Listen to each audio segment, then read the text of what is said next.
So wala pa pong galing talaga dito sa Pilipinas na dagdag na tulong para po sa embahada natin dyan sa dyan sa Myanmar? Wala po. Wala. Tumawag ako kanina sa isa kong kaibigan na siya yung tumalon sa 7th floor ng Sky Villa, ginapang niya. Sabi niya, ate, ano na, naipag-iwanan na ba kami dito? Kamusta na? Ano nang balita?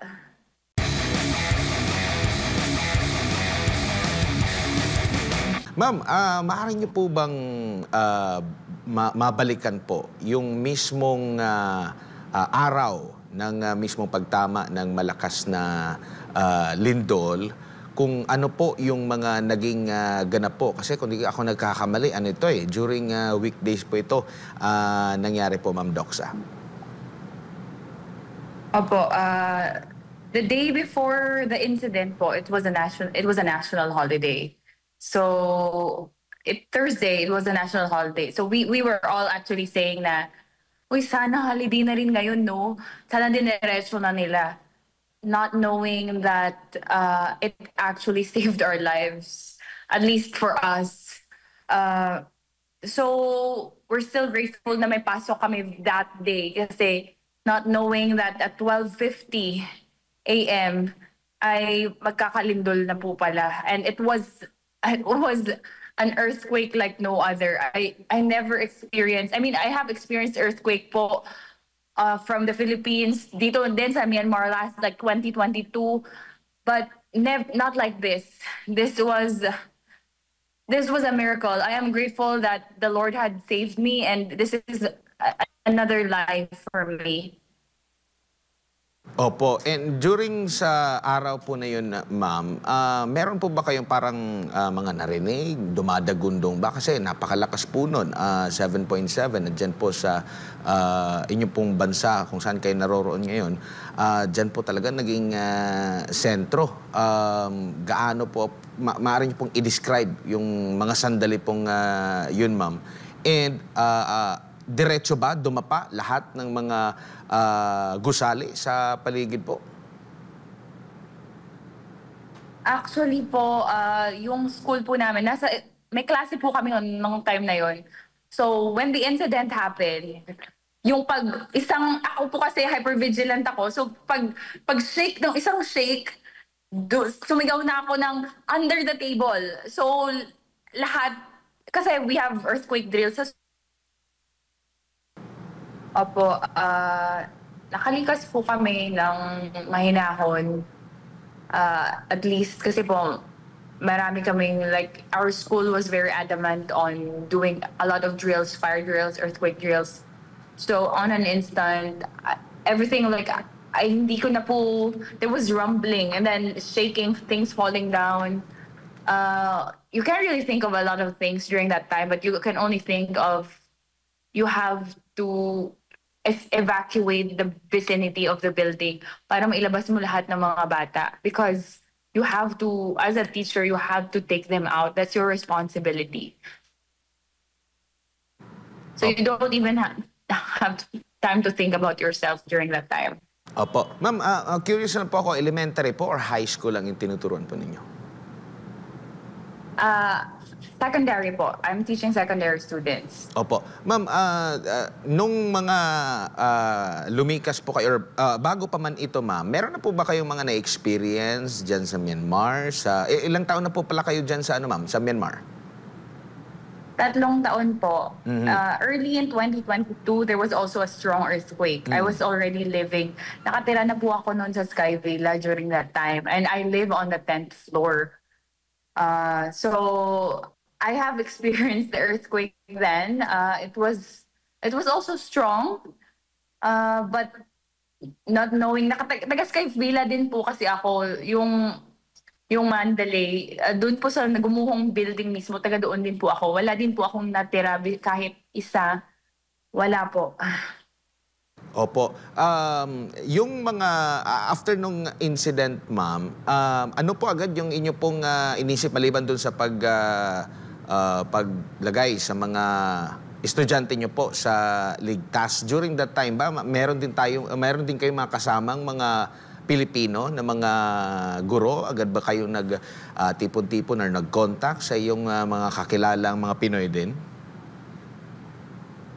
Actually po, during that time, we weren't able to do so because we still have our students within our reach. So now, if the students couldn't reach their parents, that will be my responsibility as a teacher. So you don't, like, nung eventually po, nakabalik na ako naka-find na kami ng shelter nung gabing yun, I have texted my friends, I've texted my expat friends, my local friends.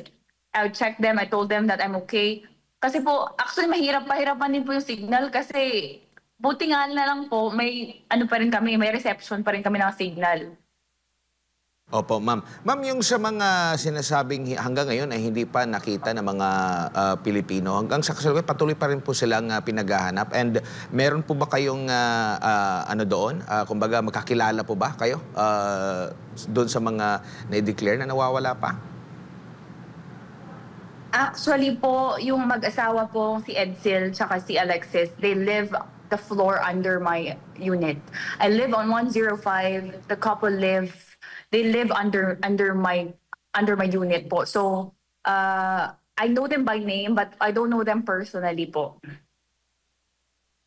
Good evening, ma'am. Si MJ po ito. Ma'am, kamusta na po ang pangako ng gobyerno? Dahil sabi po dito sa statement ng Department of Migrant Workers, gagawin daw nila ang lahat para maipaabot sa mga pamilya ng mga naapektuhan at sa mga Pinoy dyan yung tulong po ng Philippine government. Ito bang tulong nito, ma'am, ay nakaabot na po sa inyo?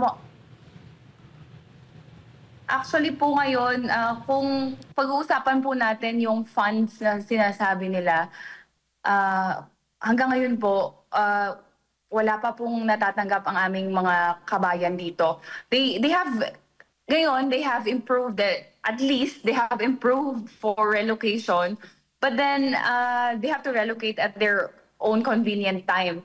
Pero po, marami po sa mga kabayan natin walang passport, ni walang pera. Mga kaibigan ko po, hindi ko po sila kayang pangalanan ngayon, pero they have nothing left.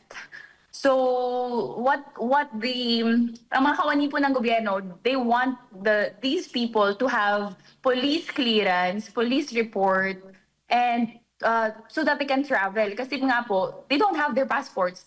However, most of our kabayans requested if it's possible to expedite these documents, because if they're gonna get police clearance, they're gonna take all these documents required. They said it has to be in Mandalay. So the thing is, Mandalay has crumbled down.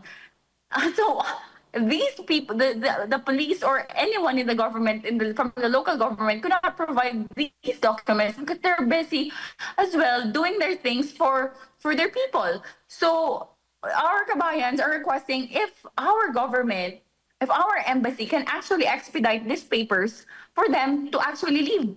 But the answer was, oh, it's influence meddling. So the thing is, if the other embassies, like I can't name them, but the other embassies are able to do this for their people, how come can we not do this? This is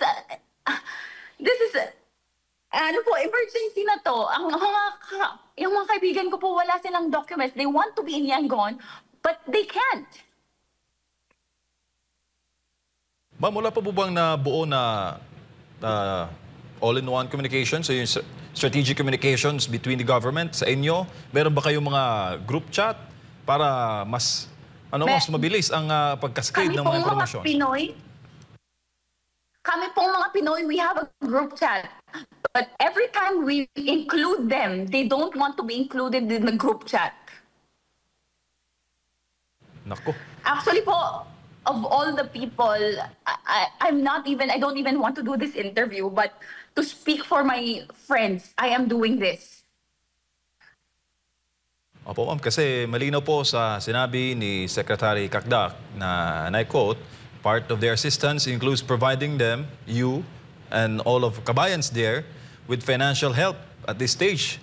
Baka naman, ma'am, ginagawa na ng gobyerno ang kanilang makakaya para mapabilis pa ang proseso at the moment. Sir, sasabihin ko po sa inyo, ako, marami po akong kaibigan na nagmamahal sa akin. Ilang taon na po akong OFW and I have made friends all over the world and they are sending me support because I've lost everything, like I said. So they knew what had happened in Myanmar, so they're sending me support. And and yung kasamahan ko pong may hypertension, may high blood, may siya rin yung bread and butter ng pamilya nila. She even shelled out money. We shelled out money to check on our fellow kabayans. And we, actually po, ayun nga sabi ko, nakakasuya po yung binigay nilang isang bote ng tubig. Eh, pwede ko mo i-share yung picture ng pinadala nila. Napakagandang paper bag. Isang sardinas. Isang dalawang biskwit. Napakanipis na tissue. Sa 12 hours na binyahe nila galing Yangon, yun lang yung laman ng paper bag. Which is, kami, ng kasamaan ko, salamat po ako sa mga nag-donate na kaibigan ko. We were able to buy a lot of things. I don't want to share this but I want to increase awareness to the people.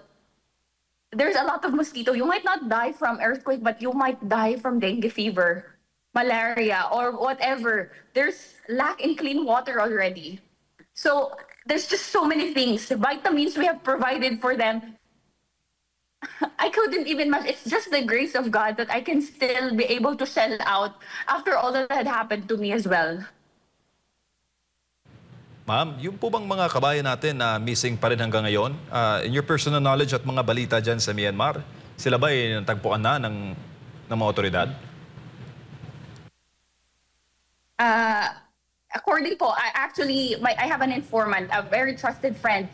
And this friend is also actually the friend of a family member of one of the, ng pamilya ng isa sa mga nawawala dito po. So my informant just informed me that actually po, I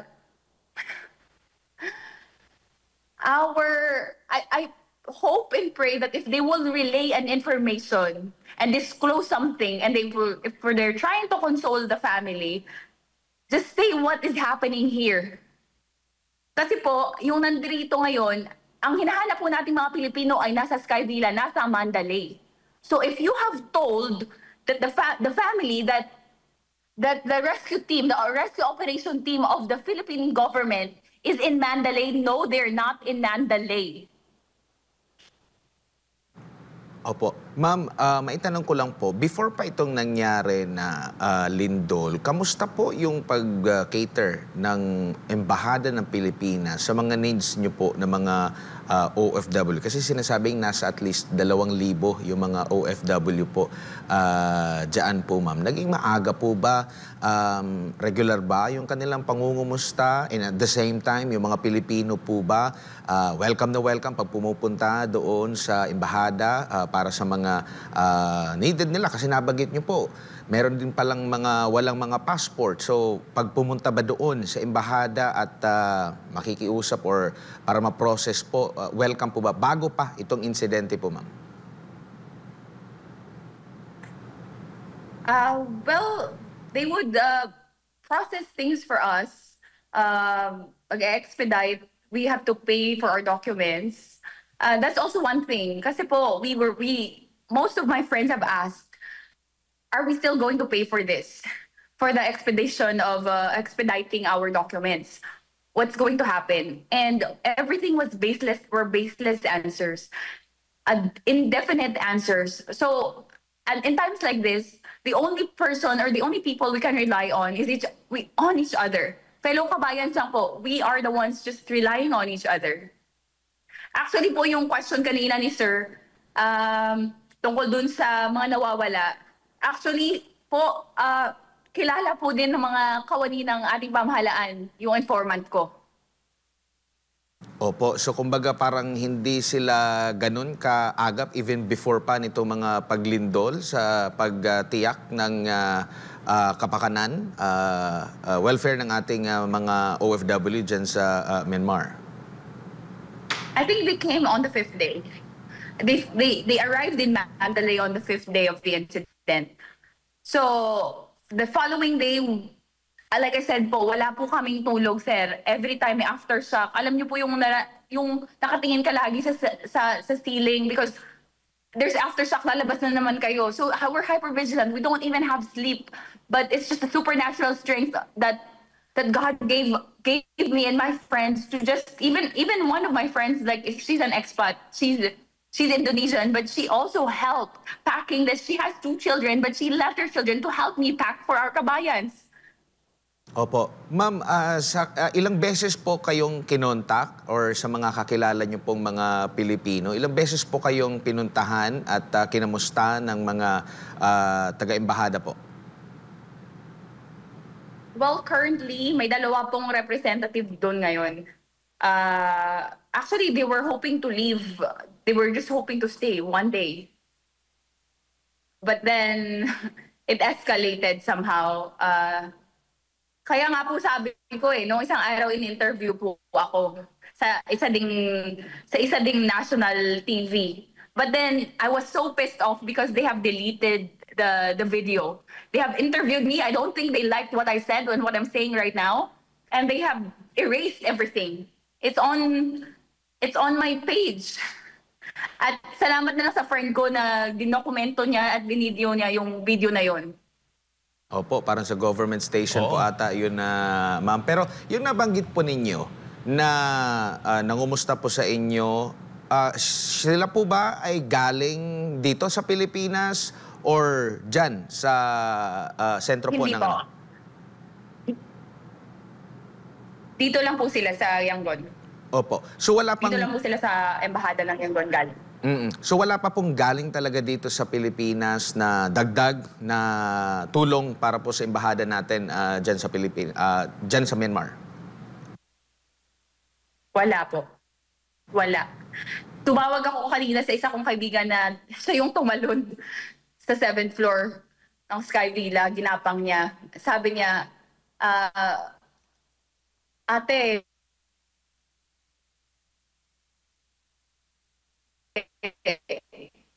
ano na, naipag-iwanan na ba kami dito? Kamusta na? Ano nang balita?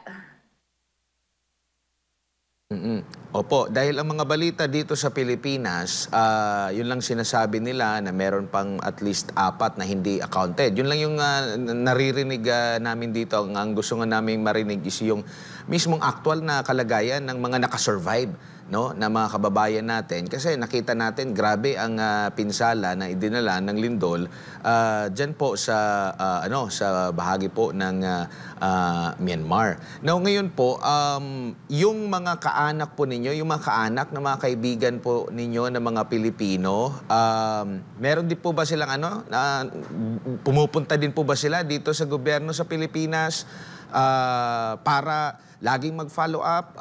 Ano ba mga naikukwento nila sa inyo, ma'am? Hindi ko na po naitanong yan, yung pag-follow up ng mga pamilya ng mga kaibigan ko. Pero yung mga pangangailangan na po namin, nag-update po kami kung may aftershock na naman ba, kung ano na naman po ba ang nangyayari, ano naman po ba yung maipapadala, ganyan. So, yun lang po yung ang alam ko sa ngayon. Hindi ko po naitanong yan. Opo. Pero ang Myanmar government po, ma'am, kinikater naman po yung sa inyo na mga biktima kahit sa mga Pilipino. And itong sa side po ng government ng Pilipinas, yun lang talaga yung parang hindi nyo ramdam sa kasalukuyan po. Hindi po ako pwedeng magsalita tungkol sa dito. Pero yun po, bilang Pilipino at bilang kung ano man po ang sinasabi ng ating pamahalaan, sana po ay i-follow up nila. At iba po kasi yung salita yung mga sinasabi nila sa nangyayari dito. So sana po mangyari yung mga sinasabi nila. So nakamonitor kayo, ma'am, sa mga balitang lumalabas po dito sa Pilipinas at kayo mismo ang makapagsasabi na hindi yan ang tunay na kalagayan ng mga Pilipino dyan sa Myanmar?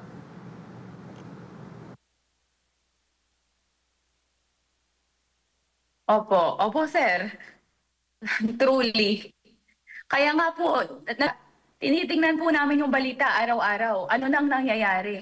O, meron palang pinadala ang gobyerno, meron palang pondo o asan na?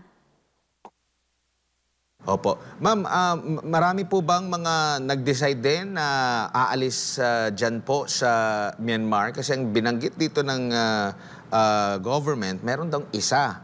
Pero sa pagkakaalam niyo po, kayo po, mananatili po ba kayo dyan po sa Myanmar or mas pipiliin niyo po na umalis, pabalik sa Pilipinas or dyan lang po sa kapitbahay po ng Myanmar? Actually po, yung isa, yan po yung may hindi po yan pwedeng umalis kasi nasa Mandalay pa rin po yung gustong umuwi. At sabi ko nga po, wala pa po siyang dokumento na hindi naman kayang ipa-expedite ng ating embahada. So, yung gustong umuwi na yan, nandun pa rin po siya sa Mandalay. Wala din silang may sagot sa kaibigan kong yan na gustong umuwi. Sa mga, ako po mismo, alam ko po sa karamihan po sa mga kaibigan ko at sa mga kabayan po natin ay ayaw po nilang umuwi. Gawa ng kailangan nilang magtrabaho para sa mga pamilya nila.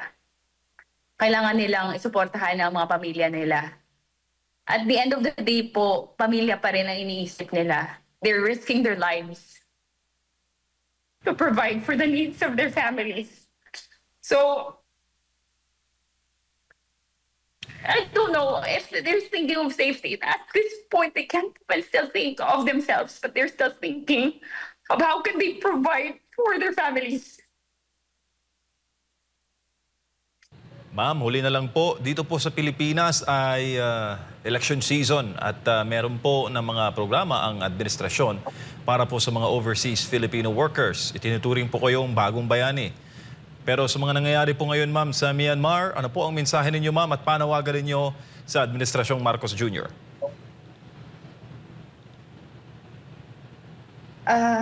Actually, maybe this is more on the Filipino people. I hope it's not about just who's famous, on who's new clout. Who are you going to put on the, like, in the government? Service to the Filipino people? This is not service.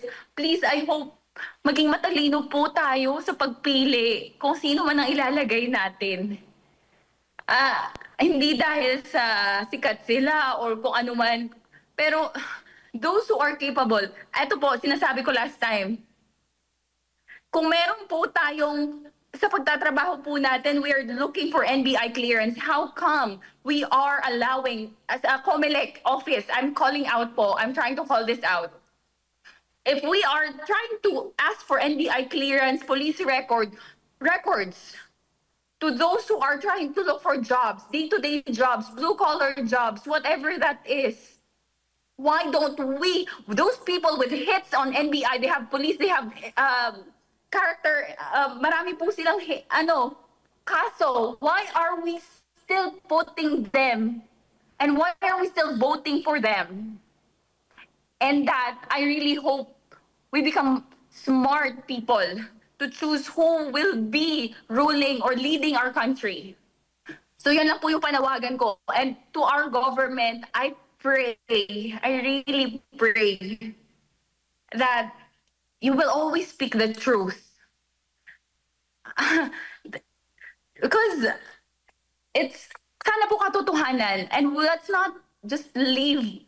Let your words do the talking. Yun lang po ang masasabi ko. Ma'am, maraming salamat po sa inyong oras at panahon ngayong gabi. Sa ulitin po, ingat po kayo. Salamat po. Maraming salamat si Teacher Doxa Diaz. Diyan po nakabase sa Myanmar po mga kapartner. Kaugnay nga po sa update sa mga kababayan natin diyan po sa bansang Myanmar at ang mga hinaing po ng mga Pilipino diyan na nangangailangan po ng agarang tulong mula po sa gobyerno ng Pilipinas.